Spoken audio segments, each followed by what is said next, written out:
को जमीनी स्तर तक पहुंचाया। ये एक बड़ा कारण है देश की अर्थव्यवस्था को मजबूत करने का। दूसरा, जो लीकेज होती थी, ये दिल्ली से जो बजट निकलता है, दिल्ली से जो पैसा जाता है देश के ग्रामीण इलाकों के लिए, छोटे इलाकों के लिए, वो भ्रष्टाचार की भेंट चढ़ता है। और इस तरह की बातें देखिए, रमा कांग्रेस की सरकार में खुद प्रधानमंत्री जो उस समय के हुआ करते थे, वो इस बात को कहते थे कि दिल्ली से जो 1 रुपया चलता है उसका 15 पैसे ही सिर्फ देश की जनता तक पहुंचता है। तो ये इस बात का सबसे बड़ा प्रमाण है कि उस लीकेज को रोकना, उस भ्रष्टाचार को रोकना, दिल्ली से अगर 1 रुपया चलता है देश की जनता के लिए, दूर दराज के इलाकों के लिए, तो वो 1 रुपया पहुंचना चाहिए। और उसके लिए मोदी सरकार ने क्या फैसला लिया? सबसे बड़ा फैसला लिया डीबीटी का, डायरेक्ट बेनिफिट ट्रांसफर। आज जितनी भी सब्सिडी के रूप में जो पैसा लोगों को है वो सीधा उनके खातों में जाता है। अब सीधा एक बटन दबाने से, दिल्ली से एक बटन दबता है और लोगों के खातों में पैसा जाता है। हम जानते हैं कि जो कृषि सम्मान निधि आज जो किसानों को दी जाती है, 6,000 रुपए जो साल दी जाती है, वो पैसा सीधा किसानों के खातों में जाता है। उज्ज्वला के माध्यम से जो गैस पे सब्सिडी दी जाती है, वो पैसा सीधा लोगों के खातों में जाता है। ये एक सबसे बड़ा कारण रहा। ये ऐसे क्रांतिकारी कदम, रमा, हम कह सकते हैं मोदी सरकार के, जिन क्रांतिकारी कदमों की वजह से आज भारत बड़ी अर्थव्यवस्था लगातार बनता जा रहा है। भ्रष्टाचार को खत्म करना ही एक सबसे बड़ी चुनौती जो रही थी, मोदी सरकार ने उसको खत्म करके दिखाया। और आज वही सबसे बड़ा कारण है कि आज गरीब तक, गांवों तक, किसानों तक, महिलाओं तक जो है दिल्ली से निकला हुआ पैसा उनके खातों तक पहुंचता है। जी अनुज हमारे साथ जुड़े रहे हैं, हमारे संवाददाता शैलेंद्र मिश्र भी हमारे साथ जुड़े हुए हैं। शैलेंद्र, आपके पास आना चाहेंगे। लोकसभा में जो है श्वेत पत्र पेश किया गया, आपसे ये जानना चाहेंगे, बहुत विरली परिस्थितियां होती हैं, कितना अहम इस श्वेत पत्र का इस समय में आना, और किस तरह से सरकार की जो मंशा है वो आप बताना चाहेंगे, और किस तरह से आप इसका इस परिस्थिति में, जो आज की परिस्थिति है, उसमें कितना महत्वपूर्ण ये हो जाता है? मैं सवाल आपका, रमा, समझ गया।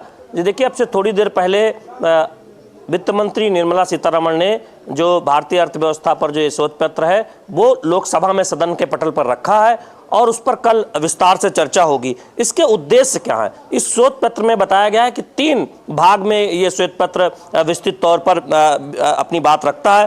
पहला उद्देश्य ये है जिसमें दरअसल यूपीए सरकार, यानी मनमोहन सिंह की अगुवाई में जो यूपीए सरकार थी, कांग्रेस पार्टी की अगुवाई में, उसको एक बेहतर अर्थव्यवस्था मिली थी विरासत में, और कैसे उस अर्थव्यवस्था की हालत खराब हो गई उसका एक पूरा जिक्र किया गया है, और कैसे भ्रष्टाचार, एक के बाद एक भ्रष्टाचार के मामले सामने आए। दूसरे चरण में हमने देखा कि उसका जिक्र किया गया है। और तीसरी बात यह है कि कैसे उस संकट से निकलते हुए मोदी सरकार ने 10 वर्षों में कायाकल्प किया है अर्थव्यवस्था का, उसका विस्तार से जिक्र किया गया है। देखिए, अगर आप पहला इसमें अगर आप देखें, जो कहा गया है कि यूपीए सरकार को विरासत में एक शानदार अर्थव्यवस्था मिली थी, लेकिन जो आगे जा सकती थी, लेकिन ऐसे फैसले किए गए कि जो अर्थव्यवस्था की नींव को कमजोर करने वाले साबित हुए, और एनपीए, जो बैंकिंग सेक्टर का एनपीए है, वो बहुत बढ़ा।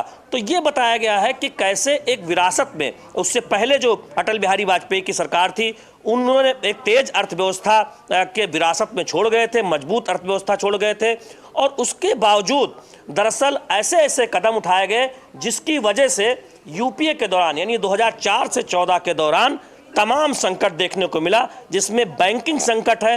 बैंकिंग में इस तरह से एनपीए बढ़ा कि अर्थव्यवस्था उस पर बहुत बुरा प्रभाव पड़ा, उसका जिक्र किया गया है। अगर आप देखें, ये कहा गया कि 1991 में सुधार किया गया, आर्थिक सुधार के बाद जब हमने देखा कि देश में एक नई तस्वीर देखने को मिली, उसका क्रेडिट लेने में हमेशा कांग्रेस पार्टी आगे रहती है। लेकिन 2004 में जब सत्ता में आई कांग्रेस पार्टी, तो उन सुधारों की प्रक्रिया को छोड़ दिया, यानी उससे इतर चली गई, और उसका बहुत गंभीर नुकसान भारतीय अर्थव्यवस्था को देखने को मिला। उसका विस्तार से इसमें जिक्र किया गया है। एक बात और कही गई है कि जो सार्वजनिक क्षेत्र है, यानी पब्लिक सेक्टर है, जिसकी अक्सर वकालत कांग्रेस पार्टी और कांग्रेस के नेता करते हैं, कितनी खराब हालत कांग्रेस के समय में, यानी 2004 से 14 के समय देखने को मिली, जब यूपीए की सरकार थी। उन्होंने जो उचित कदम नहीं उठाए। एक जो बहुत गंभीर बात कही गई है, वो ये कहा गया है कि दरअसल 2004 से 14 के बीच जो आर्थिक विकास दर है वो ऊंची बनी रहे, इसके लिए कई सारे समझौते किए गए। यानी अर्थव्यवस्था की कीमत पर यह कोशिश की गई कि आर्थिक विकास तेज होती रहे, जिसका भविष्य में बहुत नुकसान हुआ। ये बहुत महत्वपूर्ण बात कही गई है। और इसमें इस बात का भी जिक्र किया गया है कि देखिए, एक मजबूत विरासत में ली हुई गई अर्थव्यवस्था को किस तरह से 2004 से 14 के बीच खराब किया गया है।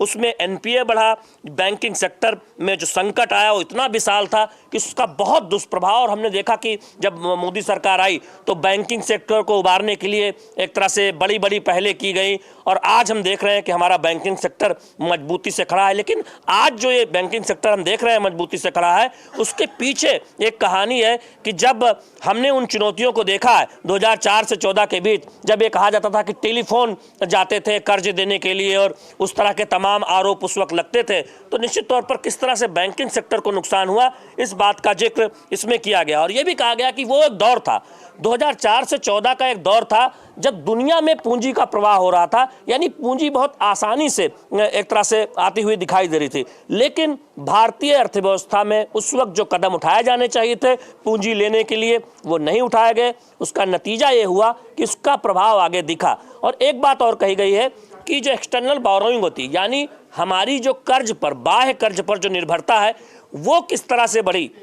यूपीए के जमाने में, यूपीए यानी कांग्रेस की अगुवाई वाली सरकार जो 2004 से 14 के बीच रही, डॉक्टर मनमोहन सिंह प्रधानमंत्री थे, उस वक्त कर्जे की इतनी मात्रा बढ़ी जिसकी कीमत आगे की सरकारों को, यानी जब मोदी सरकार आई तब उसे चुकानी पड़ी और ऐसे फैसले लेने पड़े जिससे आर्थिक स्तर पर जो चुनौतियां हैं वो दूर हुई। हम जानते हैं कि फ्रजाइल 5 इकोनॉमी यानी 5 सबसे खराब अर्थव्यवस्था में 2004 से 14 के बीच भारतीय अर्थव्यवस्था को रखा जाता था, और मोदी सरकार आई तो अब 3 सबसे बड़ी अर्थव्यवस्था में बनने की ओर अग्रसर है। और हम देख रहे हैं कि अर्थव्यवस्था आगे बढ़ रही है। तो सिलसिलेवार तरीके से इसके बहुत सारे ऐसे बिंदु हैं जो इस श्वेत पत्र में बताया गया है। श्वेत पत्र का उद्देश्य यह है कि कैसे मोदी सरकार ने जो एक खराब हालत की अर्थव्यवस्था थी उसको बेहतर तरीके से उसका कदम उठाते हुए, ठोस फैसले लेते हुए प्रधानमंत्री नरेंद्र मोदी ने आज अर्थव्यवस्था को यहाँ तक पहुँचाया है।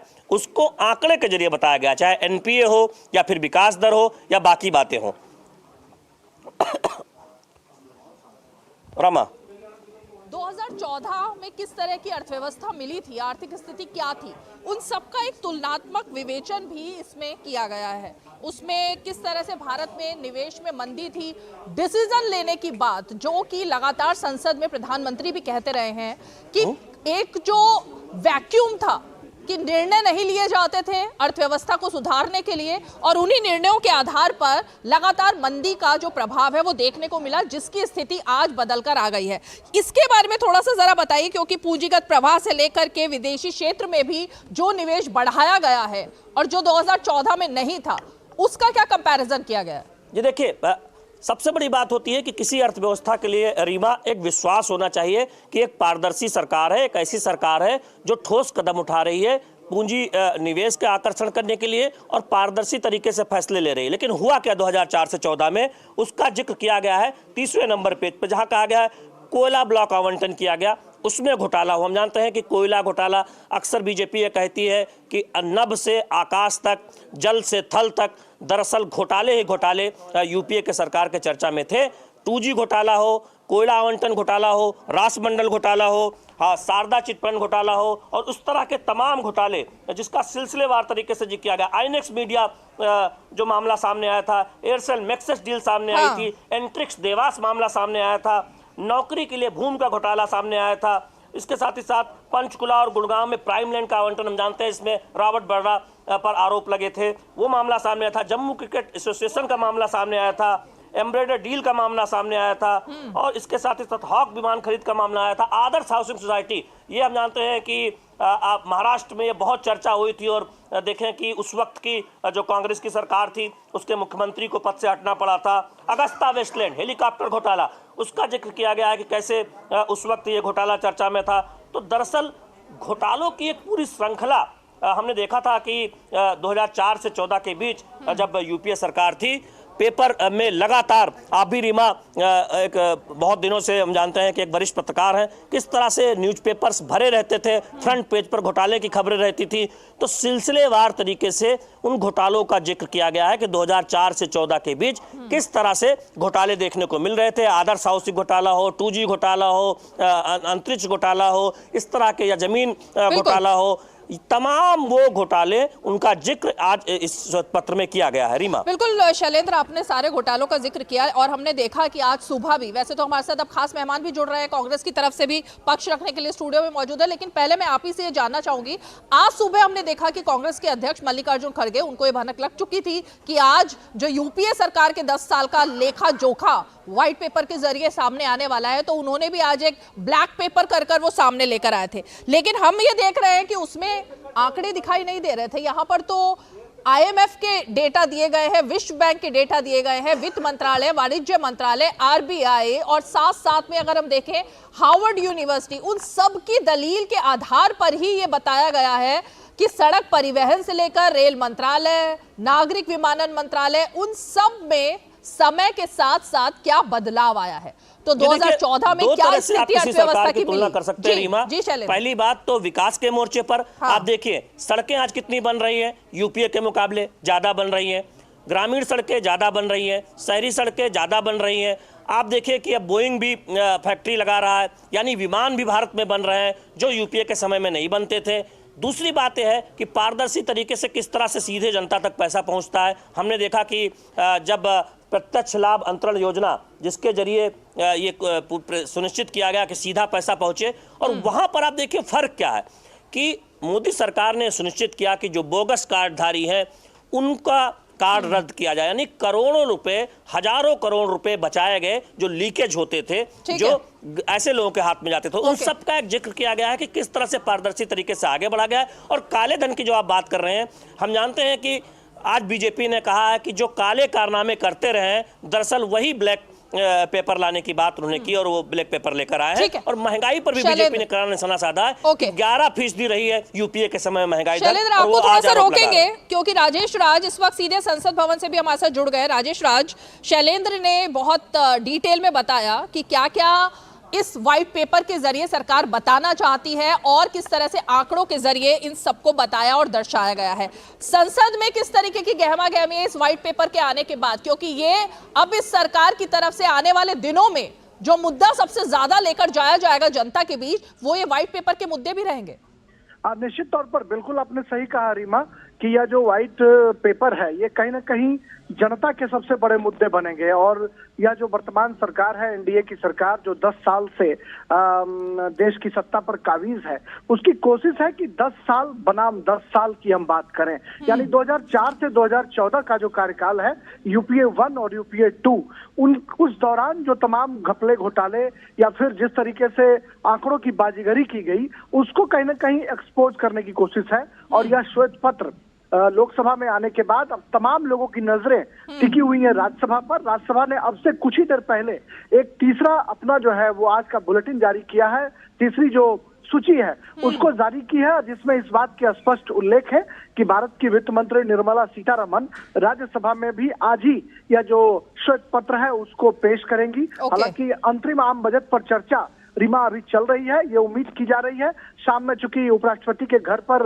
विदाई का कार्यक्रम भी है, निश्चित तौर पर यह कोशिश होगी कि उससे पहले श्वेत पत्र को यहाँ पर भी बीच में इंट्रोड्यूस कर दिया जाए। और 10 साल बनाम 10 साल का जो यूपीए सरकार का जो 10 साल का कार्यकाल है और यह जो मोदी सरकार का जो 10 साल का कार्यकाल है, इन दोनों कार्यकाल को कंपेयर करने की कोशिश की जाएगी। और रविशंकर प्रसाद ने जिस तरीके से आज बताया भी कि जो उनके काले कारनामे हैं, जो काले चिट्ठे हैं, उनको एक्सपोज किया जाएगा। तो सब तमाम लोगों की नजरें हैं कि श्वेत पत्र में क्या कुछ निकलकर सामने आता है। जैसे ही पेपर उपलब्ध होगा, ये पता चल पाएगा कि आखिर उसमें किन किन चीजों का उल्लेख किया गया है और फिर उस पर बाकायदा चर्चा भी होनी है। तो सभी लोगों की नजरें टिकी हुई हैं, वित्त मंत्री राज्यसभा में बैठी हुई हैं, अंतरिम बजट पर चर्चा चल रही है। और मीडिया के कौतूहल का विषय है, बाहरी गहमा-गहमी जो है वो मीडिया के बीच स्पष्ट तौर पर देखने को मिल रही है। राजेश राज, आपने पहले तो एक बड़ी जानकारी दी, जो दर्शकों को एक बार फिर से हम बता दें कि अभी लोकसभा में पेश हुआ है व्हाइट पेपर, और ये श्वेत पत्र अब से कुछ ही देर में आज ही राज्यसभा में भी पेश होगा। हमारे संवाददाता राजेश राज ये जानकारी दे रहे हैं। राजेश, ये व्हाइट पेपर को लेकर थोड़ा सा जनता को हम अगर ये बताना चाहें, क्योंकि जनता ये जानना चाहती है और दर्शक भी ये जानना चाहते हैं, व्हाइट पेपर ये लाने के पीछे आखिर इसका मतलब क्या होता है और इसके जरिए क्या फायदा मिलता है, इसका मुझे थोड़ा सा आप जरा बताइए दर्शकों के लिए। देखिए, सबसे जो महत्वपूर्ण बात है कि प्रधानमंत्री नरेंद्र मोदी जिस तरीके से लगातार ये कहते रहे हैं कि हमारा जो देश है पहले पिछले पायदान पर खड़ा था और अब हिंदुस्तान जो है वो दुनिया भर के मुल्कों में अपनी धमक स्थापित करते हुए 5वें नंबर पर अर्थव्यवस्था के मामले में पहुंच गया है। और प्रधानमंत्री नरेंद्र मोदी जब ये बात करते हैं, जब अपना खाका प्रस्तुत करते हैं आने वाले वक्त में, तो वो स्पष्ट तौर पर कहते हैं कि 2027 तक हम देश को बुलेट ट्रेन चलाने का जो सपना है, देश को बुलेट ट्रेन देंगे और 2027 तक हिंदुस्तान जो है वो तीसरी सबसे बड़ी अर्थव्यवस्था बनकर उभर कर सामने आएगी। तो प्रधानमंत्री जो कहते हैं वो करते हैं, इस बात का हमने पहले भी कई तरह के उदाहरण देखे हैं, जिसमें कि पीएम मोदी ने जो रोड मैप अन्य बजट की बात करें या फिर अन्य जो 10 साल का जो उनका बजट प्रस्तुत किया गया, उन्होंने जिन चीजों का उल्लेख किया उसको पूरा करने की कोशिश की। प्रधानमंत्री ये भी कहते रहे कि हम जिसका शिलान्यास करते हैं उसका हम उद्घाटन भी करते हैं। लेकिन अगर मोदी सरकार से पहले का जो कार्यकाल था, मनमोहन सिंह की सरकार में, यूपीए 1 यूपीए 2 में आप भी लगातार संसद कवर करती रही हैं, आपने देखा कि किस तरीके से 2G की बात करें, कोयला घोटाले की बात करें, राष्ट्रमंडल घोटालों की बात करें,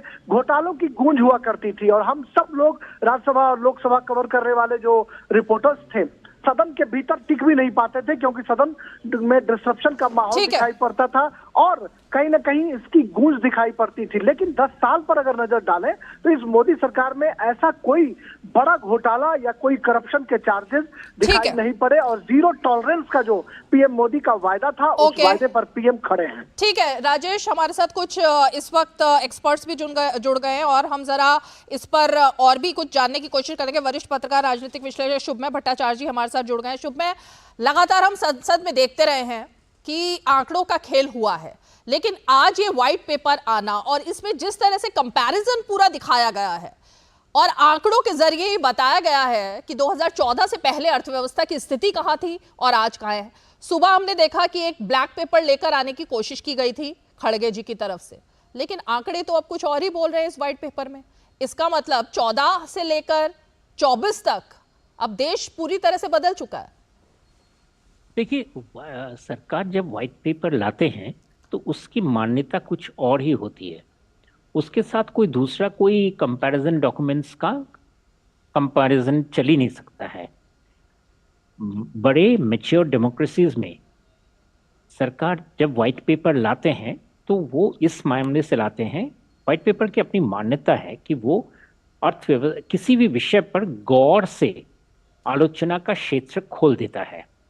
तो मोदी सरकार का जो व्हाइट पेपर है ये इसने पूरे, जैसे आपने बताया कि पूरे पिछले 10 साल में जो अर्थव्यवस्था में, सोशल सेक्टर में जो उपलब्धियां हैं उस पर कैसे सरकार ने काम शुरू किया और कहां पर लाके पहुंचाए हैं, इसकी एक विश्लेषण है।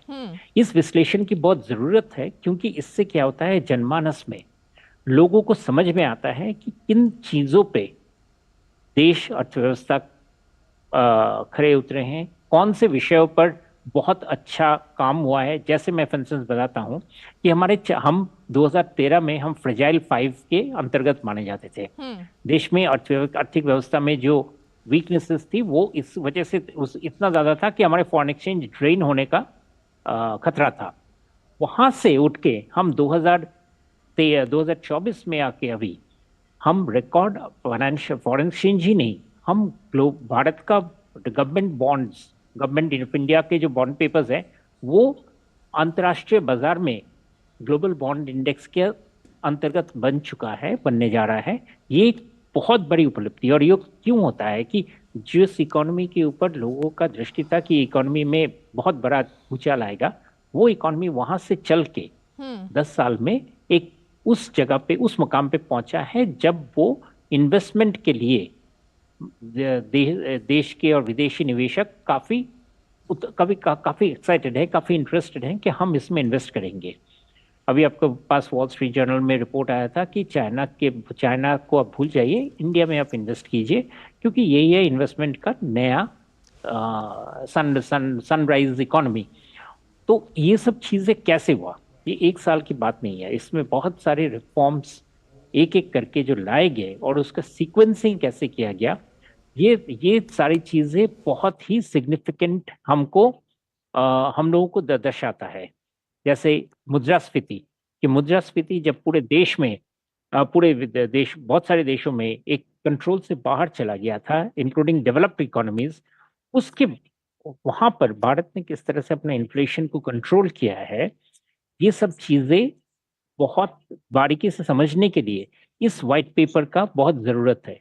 और यही व्हाइट पेपर ये दिखाता है कि जैसे फाइनेंशियल सेक्टर में जो स्टैग्नेशन था, बैंकिंग सेक्टर में जो एनपीए का जो पहाड़ बन गया था, उन चीजों को किस तरीके से टैकल किया गया, ये सब चीजें रिफॉर्म्स, इन रिफॉर्म्स का क्या अहमियत है, किस तरह से रिफॉर्म्स आए हैं, और इस रिफॉर्म्स अभी आगे देश को किस पोजीशन पे पहुंचाते हैं, ये सब चीजें व्हाइट पेपर में लिखा जाता है एंड लिखा गया है। एंड ये पढ़ना बहुत जरूरी है, क्योंकि यही है जो हमारे आप को कॉन्फिडेंस देता है कि आगे की जो चेंजेस आएंगे ठीक है, वो हम टैकल कर पाएंगे। ओके जी, रामकृपाल सिंह जी भी जुड़ गए हमारे साथ। रामकृपाल जी, बहुत बहुत स्वागत है आपका। रामकृपाल जी, ये जो आंकड़े हैं जिनके बारे में अभी शुभमय जी भी बता रहे थे और लगातार हमारे संवाददाता बता रहे थे, आंकड़ों पर देखें, नजर दौड़ाएं तो प्रधानमंत्री नरेंद्र मोदी ने जिस बात का जिक्र किया कि भारत को तीसरी अर्थव्यवस्था बनाने की दिशा में किस तरह से देश आगे बढ़ रहा है,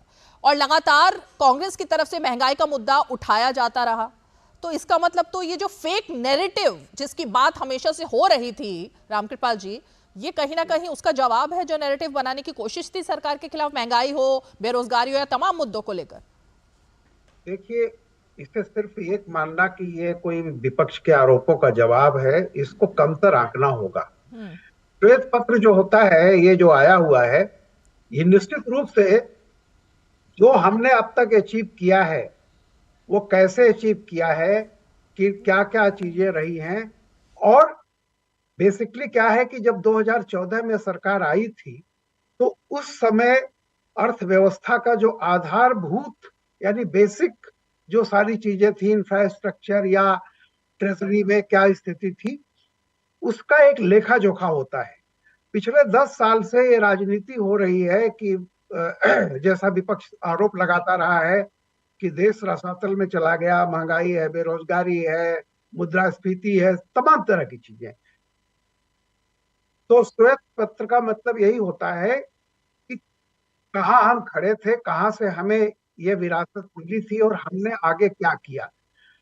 और याद रखिए कि मोदी जी ने उस दिन ये बताया था कि फरवरी 2014 में जब यूपीए सरकार अपना आखिरी लेखानुदान पेश कर रही थी, तो उसमें उस समय के चिदम्बरम ने एक बात कही थी कि हम देश की 11वीं अर्थव्यवस्था हैं और 30 सालों में यानी 2044 तक हम देश की, ये दुनिया की तीसरी अर्थव्यवस्था बनेंगे, और इस पर तालियां बजाई गई थी। तो मोदी जी ने जो अब उस दिन कहा था वो साबित कर रहे हैं कि जो सपना, पहली बात तो जो 11वीं अर्थव्यवस्था बनने पर अगर आप इतने खुश हो रहे थे, तो हम 5वीं अर्थव्यवस्था बन गए हैं, इस पर भी खुश होना चाहिए। दूसरी बात, जो लक्ष्य आप 2044 में हासिल करना चाह रहे थे, वो मोदी जी ने कहा है कि हम अपने तीसरे यानी जो आने वाला है काल, उसमें हम हासिल कर लेंगे, यानी 2029 से पहले, हो सकता है 27 में हो जाए। तो इसके लिए अभी तक जो वाद विवाद होती थी, वो बिना सिरफर्क की बातें होती थी। व्हाइट पेपर आने का मतलब होता है दूध का दूध, पानी का पानी। जो कुछ अचीव किया है, कैसे हमने अचीव किया है, भारत की जो आर्थिक और सामाजिक और राजनीतिक हैसियत अगर बढ़ी है तो किन कारणों के चलते बढ़ी है, वो बिना काम किए तो नहीं बढ़ी है। तो किसने क्या काम किया था, कौन सी जमीन आपको दी थी जहां 2014 में भारत की आर्थिक सामाजिक स्थिति क्या थी, जिस पर खड़े होकर के 10 सालों में हम कहाँ पहुंचे हैं उसका एक लेखा जोखा है।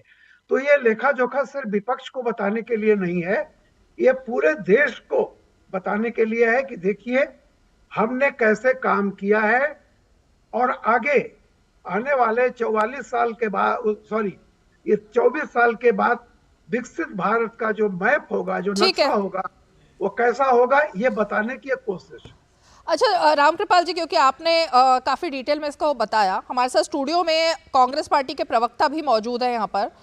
मैं उनसे ज़रा जानना चाहूँगी, क्योंकि एक एक करके प्रोफेसर रंजीत कुमार मिश्रा जी, एक एक करके ये डिटेल अब बताई जा चुकी है कि आखिर 2014 में अर्थव्यवस्था की जो स्थिति सरकार को मिली थी, भारत जिस संकट के दौर से गुजर रहा था, उसके पीछे की स्टोरी क्या थी, वो सब कुछ इस श्वेत पत्र में बताया गया है। तो मैं आप ही से जानना चाहती हूं कि फिर ये फेक नैरेटिव क्यों चलाया जा रहा था सरकार के खिलाफ, क्योंकि आंकड़े, और वो सिर्फ सरकार के आंकड़े नहीं है बल्कि इंटरनेशनल लेवल पर वो सारे आंकड़े यहां पर दिए गए हैं। देखिए, वो फेक नैरेटिव नहीं था, वो वास्तविकता है। वास्तविकता कैसे है कि अभी ये भले ही आंकड़ों की जादूगरी दिखा रहे हों, लेकिन श्वेत पत्र आने से अब इनकी वास्तविकता भी जनता के सामने आएगी कि आखिर ये रोजगार विहीन विकास जो है वो हमें कहां तक ले जाएगा। इस पर अब चर्चा होगी। इस पर चर्चा होगी कि पूरे देश पर कर्ज का लगातार जो भार बढ़ता जा रहा है, उसके पीछे क्या कारण है और क्यों देश पर इतना कर्ज बढ़ता जा रहा है, और यूपीए के समय में जो भारत पर कर्ज था या अलग अलग राज्यों पर कर्ज था, उसमें इतनी बढ़ोतरी क्यों हुई है। कहीं ना कहीं इसमें इनका आर्थिक कुप्रबंधन एक प्रमुख कारण रहा है। यह बात अब जनता के सामने आएगी। अब जनता के सामने यह आएगी कि कभी यह सरकार 35 रुपए प्रति लीटर पेट्रोल देने का वादा करती थी, तो आज 100 रुपए पेट्रोल क्यों बिक रही है। यह जनता के सामने यह बात आएगी। जनता के सामने यह बात आएगी कि आखिर खराब जीएसटी के चलते देश का कितना नुकसान हुआ। जनता के सामने यह बात आएगी कि नोटबंदी की नीति लाकर देश का कितना बड़ा नुकसान किया गया। तो कांग्रेस पार्टी भी इस पे आंकड़ों के साथ आएगी और देश की जनता को यह बताएगी कि भले ही इन्होंने बड़ी बड़ी बातें की हो 2014 से 24 के लिए, लेकिन वास्तविकता कुछ और है। मुझे अच्छा लगता प्रोफेसर रंजीत जी, मुझे अच्छा लगता अगर आप भी थोड़ा सा आंकड़े लेकर बात करते, क्योंकि आज आप ही के पार्टी के अध्यक्ष ने तो आंकड़े लेकर बात की, लेकिन आपने बेरोजगारी की बात की। तो मेरे हाथ में तो ये है व्हाइट पेपर की कॉपी। इसमें अगर बताया जा रहा है पी मॉडल डॉलर मुद्रास्फीति समायोजित जीडीपी का प्रतिशत, ये 2014 में कितना था 1.7, और आज की डेट पे बात करें तो 3.2। ये जीडीपी की मैं बात कर रही हूँ। अमेरिकी डॉलर बिलियन में अगर हम देखें तब 7.6 और अब 22.7। ये तमाम जो आंकड़े हैं, तमाम आंकड़े आप कहां से बात कर रहे हैं सर? आंकड़े झूठ नहीं बोलते और आप ही के नेता बोलते हैं। 45 साल में सर्वाधिक बेरोजगारी आज के समय में है, और आज के समय में लाखों पद खाली हैं भारत सरकार में भी और अन्य सरकारों में भी। अगर इन पदों को भरा जाता तो ये बेरोजगारी की समस्या नहीं होती। उस पर श्वेत पत्र में क्या बात की गई है ये देखना पड़ेगा। अभी तो इन्होंने प्रस्तुत किया है, उस पर बिल्कुल हम आंकड़े के साथ आएंगे और बिल्कुल आपको बताएंगे कि ये आंकड़ों की बाजीगरी करके क्या बात छुपाना चाहते हैं, और देश के सामने उन बातों को कांग्रेस पार्टी बिल्कुल तथ्यात्मक रूप से और तार्किक रूप से रखेगी। ठीक है, रामकृपाल जी आप कुछ शायद जवाब में कहना चाह रहे हैं। नहीं, मैं केवल 2 चीजें कहना चाह रहा हूं जो मैंने मैं सिर्फ ये कह रहा हूं कि हमारे कांग्रेस के प्रवक्ता रंजीत कुमार जी, एक बात ये जो मैंने भी कहा है कि 2014 में आपने जो संसद में कहा था 11वीं अर्थव्यवस्था है, ये बात सही थी ना? मैं आप ही की बात कर रहा हूं। और अगर हम 11वीं से आज 5वीं अर्थव्यवस्था बने हैं तो हम आगे गए हैं पीछे गए हैं, पहली बात। दूसरी बात, आपने कहा था कि 2044 में आप वो तीसरी अर्थव्यवस्था होंगे दुनिया की। हम मोदी कह रहे हैं कि हम 2027, 28, 29 में तीसरी अर्थव्यवस्था बना देंगे। तो ये बताइए कि आगे कौन गया है? तीसरी बात मैं एक कह रहा हूं, महंगाई का पैमाना सिर्फ होता है मुद्रास्फीति दर। आप 2004 से 2014 के बीच में देख लीजिए कि मुद्रास्फीति का एवरेज कितना रहा है, डबल डिजिट में था। और 2014 से 24 के बीच में मुद्रास्फीति सिंगल डिजिट में है। तो महंगाई मापने का ये जनरल कह देना कि महंगाई बहुत बढ़ गई है, पेट्रोल बहुत बढ़ गया है। आप मुझे बताइए कि कोई भी हाउसिंग लोन 2014 से 2004 से और 14 के बीच में जनता को हाउसिंग लोन मिलने का रेट क्या था, इंटरेस्ट रेट क्या था? आप देख लीजिए, जब महंगाई डबल डिजिट में होगी तो जाहिर सी बात है कि सिंगल डिजिट में तो रहा नहीं होगा। आज की तारीख में पिछले 10 वर्षों में हाउसिंग लोन सिंगल डिजिट में मिल रहा है। आप तथ्यों को मत नकारिए, सीधी एक बात है कि 11वीं अर्थव्यवस्था आप थे, अब हम 5वीं अर्थव्यवस्था हैं। हम सब लोग, मतलब यही है। और अगर जो 2044 में आपने जहां जो ऊंचाई पर पहुंचने का आपने लक्ष्य हासिल किया, देखा था सपना, वो कम से कम आप 13 साल पहले 14 साल पहले पूरा होने जा रहा है। तो सिंपल बात है, जनता के सामने जनता बहुत ज्यादा आंकड़ों में नहीं जाती। वो जानती है कि महंगाई आज 5 और 6% के आसपास में है और उसको भी कम करने का लक्ष्य है। तो बताइए, महंगाई ज्यादा बढ़ी कि कम हुई है? जी जी जी, मेरे ख्याल से आपको जवाब मिल गया होगा रंजीत जी, लेकिन मैं सिर्फ थोड़ा सा इससे, चलिए आंकड़ों पर बात नहीं करते, लेकिन जो बात जनता के सामने हमेशा से थी उसका भी जिक्र इसमें तो है ना। उसमें 2G घोटाले का भी जिक्र है, कोलगेट का भी जिक्र है, इसमें तमाम उन बातों का, राष्ट्रमंडल खेलों का के समय में जो घोटाला हुआ उसका भी जिक्र है। और सरकार ने कहा है कि 2014 में जो अर्थव्यवस्था मिली वो इन घोटालों की आड़ में छिपी हुई अर्थव्यवस्था थी जिसमें निर्णय लेने की क्षमता नहीं थी। इससे तो डिनाई नहीं कर सकते ना सर, क्योंकि ये तो मामले कोर्ट में भी चले और उसके बाद सजा भी हुई लोगों को। देखिए, रामकृपाल जी बहुत वरिष्ठ पत्रकार हैं, मैं भी इनका बहुत सम्मान करता हूं, लेकिन क्या सर इस बात से आप सहमत नहीं हैं कि देश के ऊपर कर्ज बहुत अधिक बढ़ा है? क्या केंद्र की सरकार के ऊपर और राज्य की सरकार के ऊपर बहुत अधिक वित्तीय बोझ बढ़ा है? क्या इससे आप इनकार कर सकते हैं? क्या आम लोगों को आज अपना जीवन चलाने में कठिनाइयों का सामना नहीं करना पड़ रहा महंगाई के कारण? क्या इसको आप डिनाई कर सकते हैं? बिल्कुल नहीं कर सकते। कांग्रेस के समय में आप जितनी आलोचना कर लें, लेकिन कांग्रेस के समय में अगर गैस सिलेंडर 450 रुपए का उपलब्ध करवाया जाता था तो बाद में अभी 1100 रुपए तक क्यों देने पड़े? सरकार को तो इसका भी जवाब देना चाहिए। अंतर्राष्ट्रीय मार्केट में लगातार क्रूड ऑयल की दामों में गिरावट रही, क्यों भारत के लोग 100 रुपए से ज्यादा पेट्रोल और डीजल के लिए देते रहे? इस बात का जवाब सरकार को देना पड़ेगा। और दूसरी बात कि ये इतने संसाधन इकट्ठे किए गए तो उसका जिस तरह से गरीबों तक और आम लोगों तक उसकी सुविधा पहुंचनी चाहिए वो क्यों नहीं पहुंची है? इस पर तो कांग्रेस सवाल उठाएगी, विपक्ष सवाल उठाएगा, देश सवाल को उठाएगी, सवाल वो सही है रंजीत जी। सवाल उठाना तो लोकतंत्र में खुद सभी लोग जानते हैं, सवाल उठाना भी चाहिए, विरोध करना भी चाहिए, लेकिन विरोध के लिए कुछ आंकड़े तैयार रखने चाहिए ना। अब जनता इन घोटालों को नहीं भूली है। 2014 में जिस तरह की छवि बनकर आई थी यूपीए की, उसको नहीं भूली है। उसके लिए किसी व्हाइट पेपर की जरूरत नहीं थी, उसके लिए तो सभी को पता है।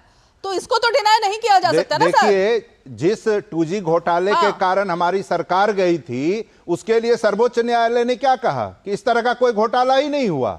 तो ये तो कपोल कल्पित कल्पना थी इन लोगों की और एक प्रोपेगेंडा इन्होंने पूरे देश भर में चलाया था जिसने उसे घोटाला बनाया। सर्वोच्च न्यायालय का इस है कि इस तरह का कोई घोटाला हुआ ही नहीं।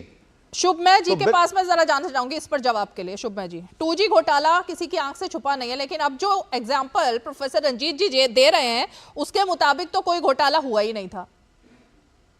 नहीं, घोटाला तो इनफैक्ट हुआ था और सबसे ज़्यादा गड़बड़ ये हो गया था कि वो इतने सारे एक के बाद एक आए, खासकर 2009 से, कि इनके वजह से एक वर्ड आ गया इकोनॉमी में, पॉलिसी पैरालिसिस, कि गवर्नमेंट में, और जिसका यहाँ तक कि उस वक्त के वित्त मंत्री प्रणब मुखर्जी जी ने भी, मुझे याद है, प्रेस कॉन्फ्रेंस करके उन्होंने ये समझाने की कोशिश किया था कि सरकार में कोई पॉलिसी पैरालिसिस नहीं है, सरकार डिसीजंस लेने के लिए तैयार है।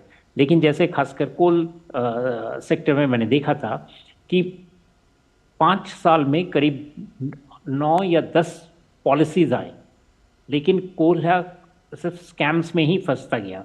तो बेसिकली बात ये हुआ कि जिन चीज़ों पे अमल देना चाहिए था, जिस तरह के इन्वेस्टमेंट्स वगैरह के ऊपर सोचना चाहिए था, लॉन्ग टर्म थॉट्स, उसकी वीकनेसेस थोड़ा सा ज़्यादा ही इकोनॉमी में आता गया। और इसीलिए आप देखेंगे एक के बाद एक जो पॉसिबिलिटीज़ था कि 2008 या 9 में जब ग्लोबल मेल्टडाउन हुआ, उसके बाद एक संभावना था कि इंडियन इकोनॉमी का संरचना को पूरी तरह से बदला जाए।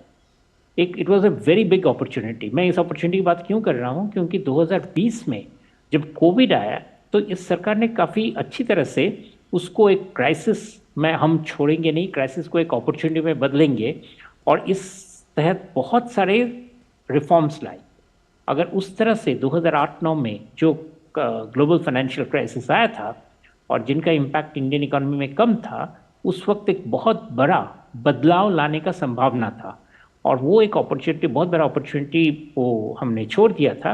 एंड रिजल्ट में ये हुआ कि या जैसे उसके बाद एक के बाद जो स्कैम्स आते गए, उस स्कैम्स के जो भी उसका स्ट्रक्चर, लेकिन जनमानस में ये बैठ गया कि गवर्नमेंट में डिसीजन मेकिंग क्लियर नहीं है, किस लिए ले रहे हैं इसका क्लैरिटी नहीं है, और इस वजह से द इकोनॉमी का जो फाइनल आउटपुट जो बात बनी, वही मैं फ्रेजाइल 5 की जो मैं बात कर रहा था कि इकोनॉमी से इन्वेस्टमेंट्स की विड्रॉल होना शुरू हो गया, फॉरेन इन्वेस्टमेंट्स, और ये हमारे लिए काफी एक मुश्किल का घड़ी सामने आके खड़ा हो गया 2013-14, जो जिसको संभालने में काफी एफर्ट लगानी पड़ी। सिद्धार्थ यादव बीजेपी के प्रवक्ता हमारे साथ इस वक्त सीधे जुड़ रहे हैं। सिद्धार्थ यादव जी, आपके जुड़ने से पहले यहाँ पर जो कांग्रेस के प्रवक्ता है प्रोफेसर रंजीत कुमार मिश्रा जी, उन्होंने कहा कि आज सबसे ज्यादा कर्ज में है अर्थव्यवस्था, सबसे ज्यादा कर्ज भारत के ऊपर है आपके टर्म में। बेरोजगारी जो है वो अभी भी मानते हैं कि इन सब आंकड़ों को झुटलाते हुए बेरोजगारी अभी भी चरम पर है, और अब जनता के बीच ये अपने आंकड़ों को लेकर जाएंगे। देखिए रीमा जी, सबसे पहले जो बात समझने की है कि आज जो व्हाइट पेपर आया है, ये व्हाइट पेपर कहीं ना कहीं हमको बताता है कि हमारे देश में जो 10 साल एक सरकार रही थी, उसने हमारी इस देश की अर्थव्यवस्था के साथ क्या किया था। पर उससे भी महत्वपूर्ण बात यह है कि 2014 में जब हमारी सरकार को लोगों ने चुन करके सरकार में बैठाया, तब हम ये व्हाइट पेपर ला सकते थे। हमने एक लॉस इनहेरिटेंस उसको अपने साथ, उस बैगेज को अपने साथ लेकर के हम सरकार में आए थे। अर्थव्यवस्था की फ्रेजाइल 5 की उस हालत को हम अपने साथ लेकर के आए थे, पर हमने देश के सामने कभी भी उसके बारे में नहीं कहा। हमने कोई व्हाइट पेपर 2014 में नहीं लाया, क्योंकि हमारी नेशन फर्स्ट की पॉलिसी थी, और हम देश को, हम इस पर पॉलिटिकल पॉइंट्स नहीं लेना चाहते थे, हम देश से कोई इसमें पॉलिटिकल एजेंडा नहीं चलाना चाहते थे, पर राष्ट्र प्रथम, कोई इन्वेस्टमेंट्स ना कम हो जाए, हमारी अर्थव्यवस्था पर विश्वास ना कम हो जाए, उसको लेकर के हम 10 साल तक चुप थे। पर आज ये आया है तो देश के सामने यूपीए सरकार का वो पूरा जो एक कारनामा था 10 साल के अंदर हमारी अर्थव्यवस्था को कहां से कहां उन्होंने पहुंचा दिया, वो सामने आया है। अब मैं 2 मुख्य बिंदु रखूंगा। मैं आपकी चर्चा को अभी 2-3 मिनट से सुन रहा था, और फिर आपकी बात का भी जवाब दूंगा। मतलब इन्फ्लेशन की बात अभी आपकी चर्चा पे हो रही थी। इन्फ्लेशन की बात 3.9% पे एनडीए की सरकार छोड़ करके गई थी, और आप उसको बढ़ाते बढ़ाते आप उसको 2010 में 12.3% तक ले गए, और जब आप सत्ता छोड़ करके गए तब भी 9.4% पे इन्फ्लेशन थी। ये आपने अर्थव्यवस्था के साथ किया। नहीं तो हमारी अर्थव्यवस्था और की इन्फ्लेशन वो डबल डिजिट्स में चली जाए। और मैं आपको बता दूं रीमा जी, उसके बाद भी 10 सालों में जब हमारी सरकार रही है, हमने डबल डिजिट की इन्फ्लेशन को नहीं देखा है। और ये लोग महंगाई की बात करते हैं, ये महंगाई का रोना रोकते हैं। ये एनपीए की भी बात करेंगे, ये कहते हैं कि नॉन परफॉर्मिंग एसेट्स बढ़ गए। जब एनडीए की सरकार थी, जब हम सत्ता में आए थे तो 16% एनपीएस थे, ग्रॉस एनपीएस, और जब हम सत्ता छोड़ करके गए तो हम 7.8% पे छोड़ करके गए, और आपने अपने कार्यकाल में उसको बढ़ा करके एनपीओ को 12.3% पे ले गए। ये सच्चाई ये आज देश की संसद में, हमारे उस पवित्र मंदिर में ये देश के सामने रखी गई है, जो बताती है कि अब ये सब कुछ जब कुछ ठीक हो चुका है तो देश के सामने सच आना चाहिए। जब हम फ्रेजाइल 5 से फैंटास्टिक 5 पे आ गए तो देश के सामने आना चाहिए। पर मैं जानता हूं कि मेरा समय लिमिटेड है और मैं आपके क्वेश्चन का बिल्कुल जवाब देना चाहता हूं, इसलिए मैं सीधे उसके जवाब देने के लिए आता हूं। रीमा जी, अभी बोला जा रहा है कि डेट बहुत बढ़ गया, बहुत ज्यादा डेट ले लिया। आज हमारी अर्थव्यवस्था 4 ट्रिलियन के मार्क को क्रॉस कर चुकी है, और ये सब जानते हैं, पूरा देश जानता है, पूरा विश्व जानता है कि डेट जब भी लिया जाता है वो डेट इक्विट रेशियो में लिया जाता है जीडीपी से।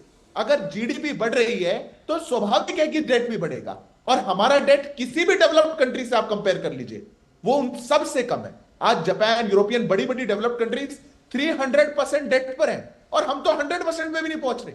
और उसके बावजूद अगर ये एक ऐसी बात बोले और सोचें कि समाज में एक ऐसा नैरेटिव बना है, प्रोपेगेंडा बना है, डेट बढ़ गया, कर्जा बढ़ गया, कर्जा बढ़ गया। अरे सामान्य भाषा में बताना हो तो कर्जा भी वो ले सकता है जिसके पास कुछ जेब में हो। ये तो आप ही के, इतना तो आप भी समझते होंगे। और ये जो डेट यूज किया गया रीमा जी, ये भी एक बड़ी टेक्निकल बात है। कोई भी डेट अगर सरकार यूज करती है, जैसा ये हमारी अर्थव्यवस्था के साथ करते थे, झूठ बोल दिया, गोल मटोल कर दिया, कह दिया कि फ्यूल पे सब्सिडी है, और वैसे तो ऑयल कंपनीज को उनका डेट बढ़वाते रहे, कोई सब्सिडी थी ही नहीं, कहीं दिया ही नहीं जाता था। पर उसको छोड़ करके भी कैपिटल एक्सपेंडिचर्स 11 लाख करोड़ पे पहुंचे हैं। डेट एसेट क्रिएशन के लिए किया जा रहा है, रेवेन्यू एक्सपेंडिचर के लिए नहीं किया जा रहा। इसलिए मैं आग्रह करूंगा कांग्रेस पार्टी से भी और इनके सब प्रवक्ताओं से भी, किसी भी प्रकार का फॉल्स प्रोपेगेंडा, फॉल्स नैरेटिव नहीं चलाना चाहिए।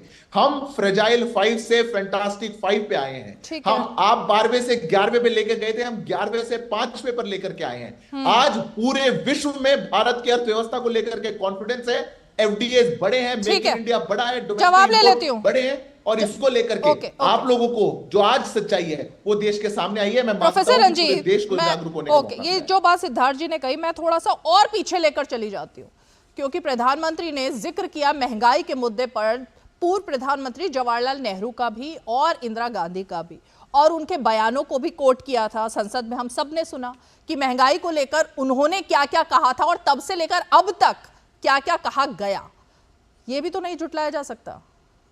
देखिए, शाब्दिक लफाजी करना अलग बात है, अर्थव्यवस्था चलाना अलग बात है।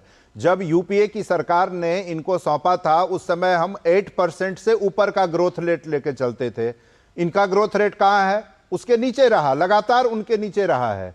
तो ग्रोथ रेट के मामले में कहें तो अर्थव्यवस्था का विकास उस समय तीव्र गति से हो रहा था। 2008 की अभी चर्चा कर रहे थे, ये 2008 का जो वैश्विक वो रिसेशन का दौर था, अगर इनकी सरकार रही होती तो और भी पूरी तरह से अर्थव्यवस्था चौपट कर दिया होता इन लोगों ने।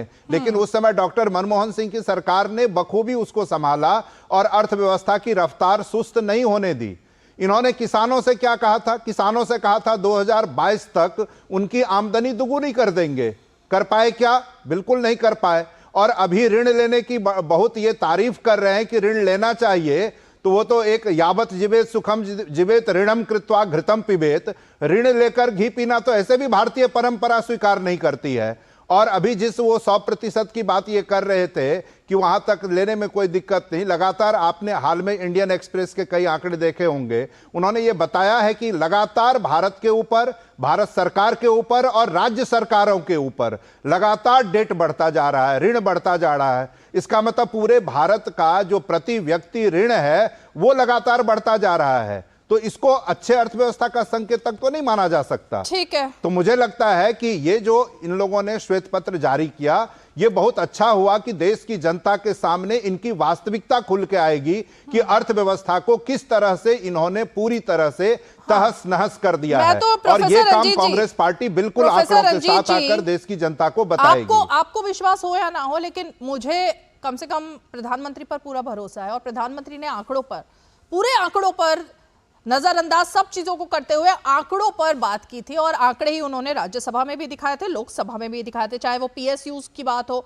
आप जिस मुद्रास्फीति की बात कर रहे हैं इस पर भी। दो और खास मेहमान हमारे साथ जुड़ गए, भुवन भास्कर जोशी जी, प्रवक्ता समाजवादी पार्टी के, और हमारे साथ विष्णु पाठक जी जुड़ गए, आम आदमी पार्टी की एक तरीके से सपोर्टर है और खासकर राजनीतिक विश्लेषक भी हैं। लेकिन भुवन भास्कर जी, श्वेत पत्र पर आपका रिएक्शन क्या है? क्योंकि जितने घोटाले हुए, 15 बड़े घोटालों का जिक्र यूपीए सरकार के 10 साल के शासनकाल का, वो जिक्र इसमें किया गया है।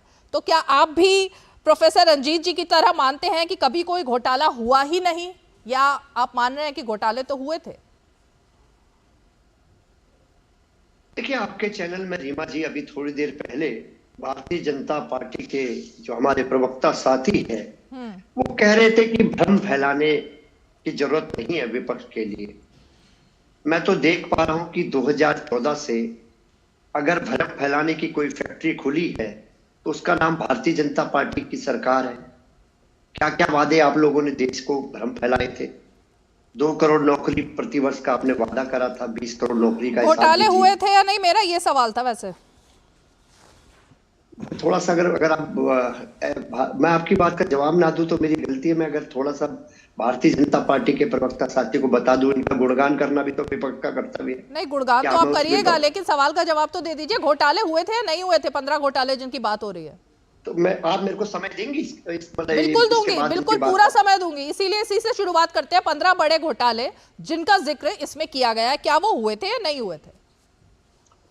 देखिए, मैं इतना कहना चाहता हूं, कोई भी सरकार अगर परिवर्तित होती है तो सरकार इसलिए परिवर्तित होती है क्योंकि जनता की अदालत में उसका कोई विकल्प आता है।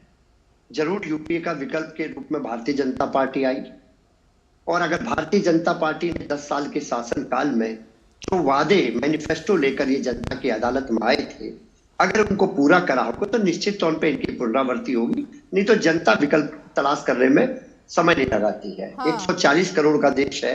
हाँ। वो लगाती है। मैं इसीलिए मैं याद दिलाना चाहता था कि भारतीय जनता पार्टी के क्या वादे थे। इन्होंने कहा था काला धन आएगा।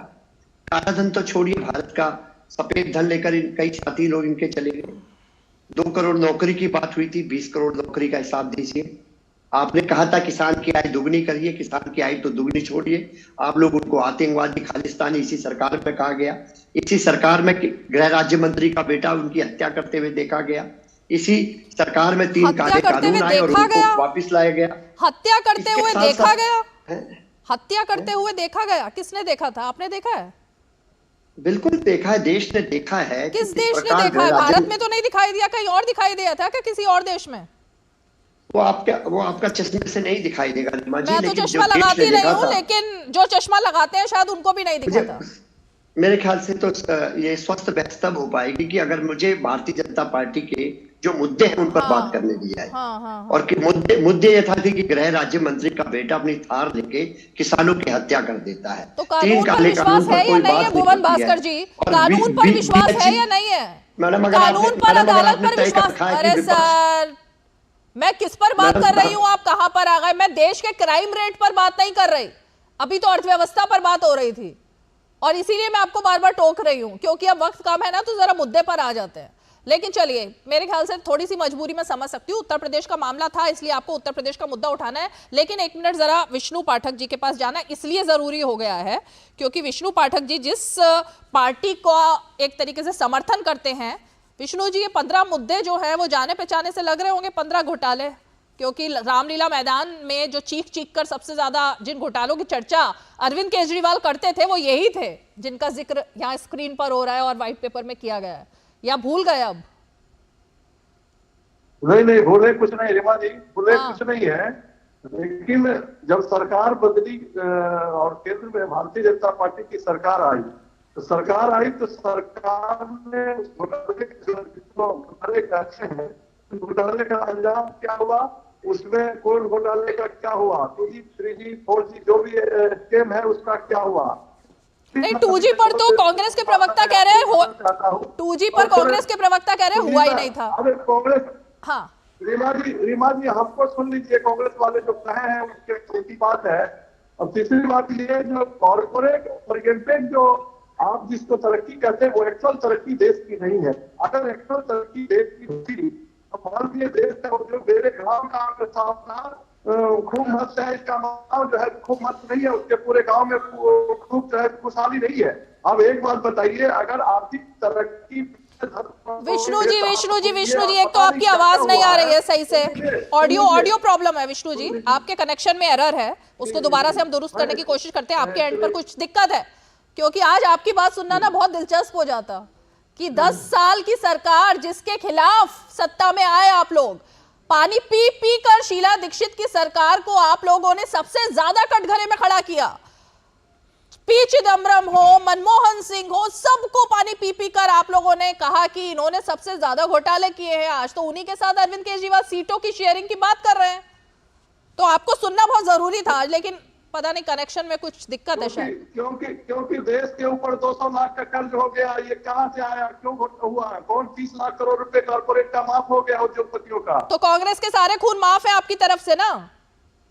नहीं, कांग्रेस के पहले तो जो बड़ा हत्यारा है जो देश के, और अभी देखिए चंडीगढ़ में अभी लोकतंत्र का आपने कहा कि हत्यारा आपने देखा है, बिल्कुल अभी पूरे देश ने देखा किस तरह से बैलेट पेपर निगम पार्षदों के कांग्रेस और आम आदमी पार्टी के अरे सर, निगम पार्षदों के बैलेट पेपर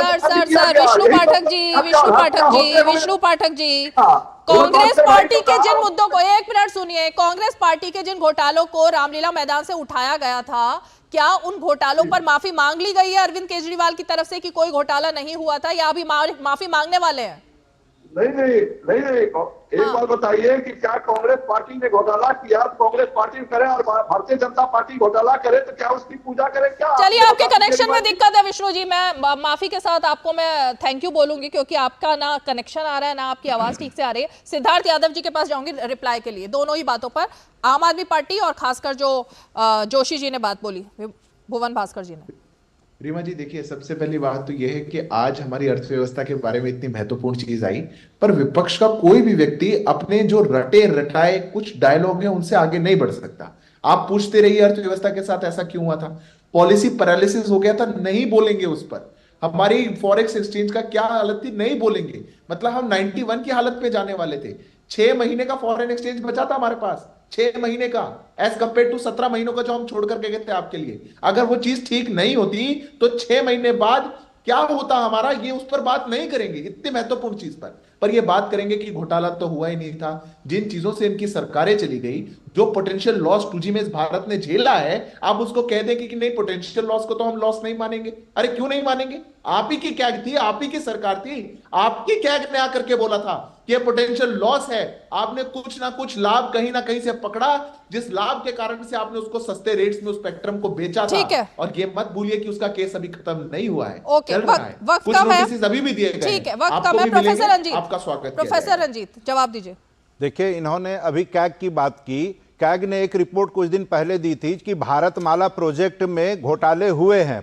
भारतमाला प्रोजेक्ट जो हुआ उसमें अनियमितता रही। इनकी सरकार ने क्या किया? कुछ नहीं किया। और अभी तो ठीक भुवन भास्कर जी को आप लोगों ने समय नहीं दिया, बिल्कुल सही मुद्दा उठा रहे थे कि जब यह सरकार आई थी तो उस समय में क्या वादे हुए थे कि हम काला धन लाएंगे।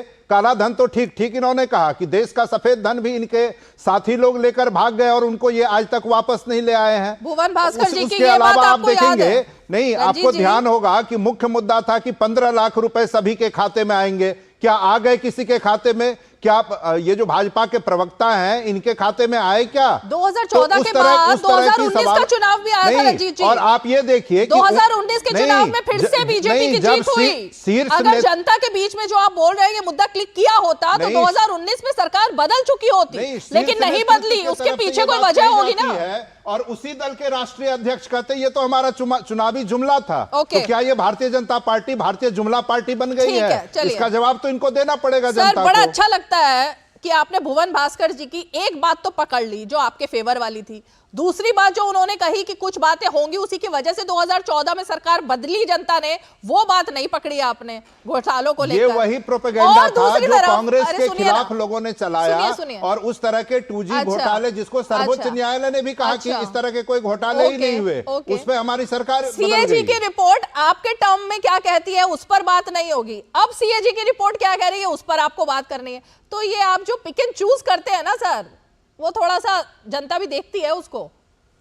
जल्दी से क्विक रिप्लाई, उसके बाद रामकृपाल। देखिए, सीएजी की रिपोर्ट ने बिल्कुल साफ साफ कहा है कि भारतमाला प्रोजेक्ट में अनियमितता रही और कई गुना उसकी लागत बढ़ी। उस पर सरकार ने क्यों नहीं कुछ किया? क्यों नहीं उस पर बात हो रही है? क्योंकि उस पर बात करेंगे तो सरकार की तौहीन होगी। भाई, जो वास्तविकता है उसे तो देश के समक्ष रखना चाहिए। रामकृपाल जी, वो एक कहावत है ना कि अगर कबूतर बिल्ली सामने हो और कबूतर आंख बंद कर ले उससे उसका खतरा नहीं टल जाता।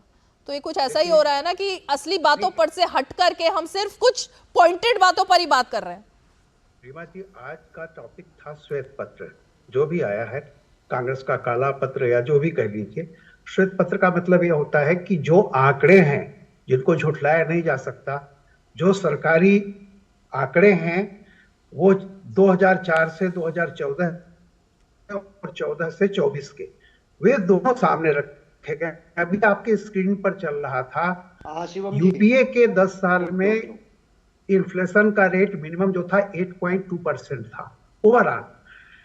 बीजेपी का जो रहा है 10 साल का वो 5% आया है। अभी आपके फ्लैश चला है सर, वक्त बात इस पे होनी चाहिए थी कि भाई ठीक है। 8% आपका रहा, 5% बीजेपी का था। हाँ तो कम से कम इस बात को स्वीकार कीजिए कि महंगाई की बात आज नहीं है। कांग्रेस की रिजीम में, यूपीए की रिजीम में महंगाई ज्यादा थी। ठीक है, ठीक तो है। आंकड़ों पर बात होनी चाहिए। ओके, बहुत बहुत शुक्रिया आप सभी खास मेहमान हमारे साथ 5 की पंचायत में जुड़े। और आज हालांकि मुद्दे कुछ और भी थे जो बड़े थे, जिन्होंने राजनीति को हिलाकर रख दिया, उस पर भी चर्चा करनी थी। लेकिन ये मुद्दा तो ऐसा मुद्दा सामने आया है जिस पर लग रहा है कि 2024 का जो चुनाव है उसकी कहीं ना कहीं से नींव रख दी गई है, क्योंकि आंकड़ों पर अब बात होगी, आर्थिक स्थिति पर अब बात होगी, और हवाई जो बातें की जाती रही है ना, उनका जवाब आज का ये श्वेत पत्र। चलिए 5 की पंचायत में आज इतना ही। कल फिर होगी मुलाकात, तब तक के लिए हमें दीजिए इजाजत। नमस्कार।